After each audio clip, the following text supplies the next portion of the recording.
Good day mga kahabi! Ito na naman po ang inyong lingkod, Weng of RGO Mini Coop at iba pa. And for today's video mga kahabi is pag-uusapan naman natin, although na hindi siya related sa pagmamanok, pero gaya ng title ng ating tawag nito channel is yung RGO Mini Coop at iba pa. Meaning kasi hindi lang tayo nag-focus sa pagmamanok na fancy. Ma-share ko lang din po is mga kahabi is kita lang talaga ako kasi mga dati pa is nag-aalaga naman talaga kami ng iba pang mga hayop. Pero ngayon is yung mga rabbit namin is medyo dumadami na, yung mga koneho, kung sa manok pa pang second clutch na kumbaga yung mga anak nila. Nagkaroon ito ng if I'm not mistaken mga 8 o 7 na mga bunnies. Yun nga lang sa mga palad is ang yung natira is 3 na lang. But anyway, okay lang din yun kasi mga kahabi, hindi naman tayo experience kasi yung gula kasi that time is pagpipet lang talaga yung ating iniisip. And yung mga alagang yun, hindi po sa akin, ang mga kuneho yun is alaga ng aking kapatid. And ngayon, meron ng may 3 na buhay na mga siguro 3 weeks na siguro. Ang cute lang kasi talaga nila tingnan pag baby pa kasi wala lang, very cuddly lang sa pagmasdan ng mga kahabi. And puro pa sila albino. Tsaka yung mga alaga naming kuneho is po sila, mga meat type, malalaki kasi sila. And hindi naman kami kumakain. Although nakatikim na ako, pero hindi talaga yung usual na kinakain. Although ang lasa niya parang manok din talaga. Pero hindi naman kami nagkakata kasi kawawa. Yung purpose lang talaga namin doon is pang pet. Or kung may bumili man, why not? Pagbigyan, yung iba nga hihingi na And yun mga kahabi, stay tuned at ipapakita ko sa inyo yung kakyutan ng aming mga iba pang inaalagaan doon sa ating Mini Coop. Kagaya nga ng sinabi ko kanina mga kahabi, ito na nga po pala yung aming mga alagang mga kuneho. Kumbaga yung first clutch kung sa manok pa, yan yung naunang 3 anak ng aming kuneho na kulay puti. Yan sila 3. Kasi nga nung nanganak yun, medyo madami-dami at namatay din. Yan lang din yung natirang mga anak ng una niyang paanak.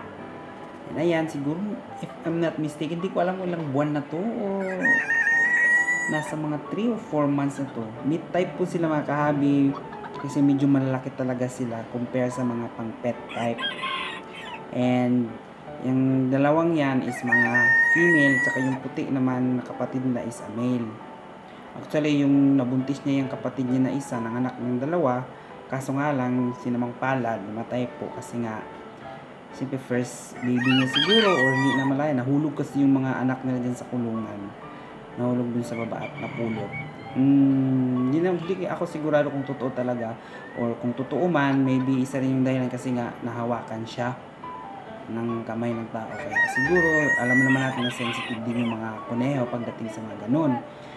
Disclaimer mga kahabi, hindi naman po ako nagkukuneho, kakaunti lang po yung ating nalalaman sa pagdating doon. And yun lang naman yung dahilan kung hindi siya namatay yun kasi nahulog, and at the same time hindi po siya pinadede ng nanay noon kaya namatay. And of course, ito na nga po yung second clutch, kumbaga sa manok, hindi ko alam anong term doon. Pangalawang times na nanganak siya, yan yung 3 mga anak niya, puro albino din. Kagaya ng nanay nila, albino din. Tsaka yung naging tatay niyan, albino. And yung isang puti na sa may gilid, yan yung unang anak niyan. Yan yung male.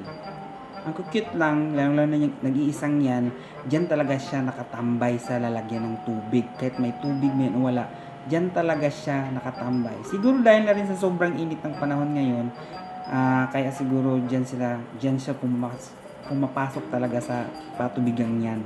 Minsan nga basang-basa na yan siya, hindi pa rin siya umaalis dyan. Siya lang talaga ang tanging anak ng kuneho namin na talaga pumapasok dyan. Lalo na pag may tubig, ayaw niyang umalis. Siguro sobrang init naman talaga dito sa amin, kaya siguro na dyan siya tumatambay. Nakakita lang talaga ako sa kanila mga kahabi, lalo na yung mga mata nila kulay pula. indikasyon yun na albino po sila. Albino yung lahi nila. Di ba? Hindi lang naman sa kuneho nangyayari ang albinism, meron sa tao at sa iba pang mga mammals, di ba?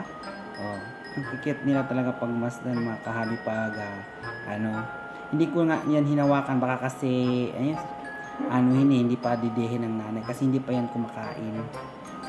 Dumidede pa yan sa nanay. Although yung nanay nagpapahawak naman kasi sanay sa tao, pero iniiwasan ko lang talaga makontak yung kamay natin sa mga anak.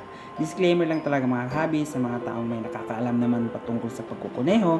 Pwede naman kayong mag-comment or totoo ba talaga yun or hindi. Diba? Mas mayroon din tayong alam, especially sa mga expert sa pagkukuneho. Ayan, diba? Mga kahabi, ang cute naman talaga nila pag masdan. Lalo pat ang coop mo ay punong-puno ng mga hayop para ng zoo. O diba?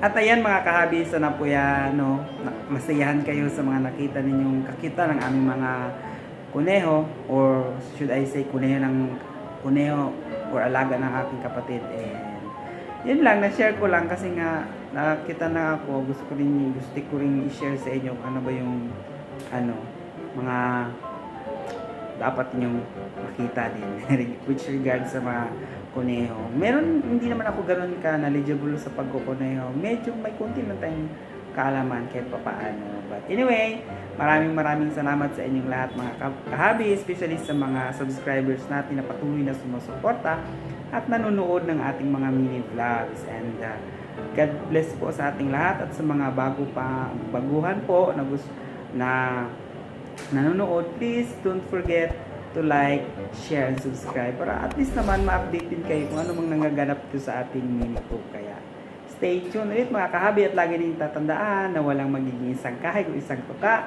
kung ikaw ay matyaga.